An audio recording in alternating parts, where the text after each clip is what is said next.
మనం క్రిస్టల్ గురించి చాలాసార్లు చెప్పుకున్నాం కదా. క్రిస్టల్స్ ఇలా ఉంటాయి. క్లియర్ క్వార్ట్జ్ అంటారు.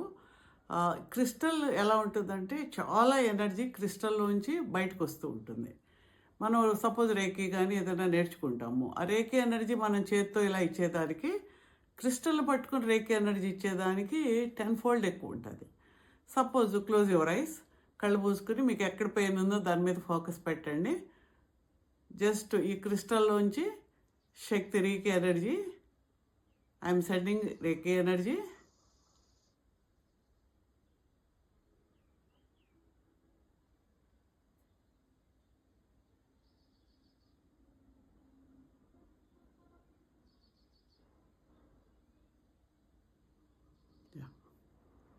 సో ఈ ఎనర్జీని తీసుకుంటే అక్కడ ఆ నెగిటివ్ ఎనర్జీ అంతా బాడీలోంచి కిందకి వెళ్ళిపోయి నార్మల్ న్యాచురల్ ఎనర్జీ మీకు వచ్చిన ఆ రీకే ఎనర్జీ వల్ల కొంత రిలీఫ్ వస్తుంది. You can do number of times దీన్ని చూస్ చేసుకున్నా కూడా రిలీఫ్ వస్తుంది.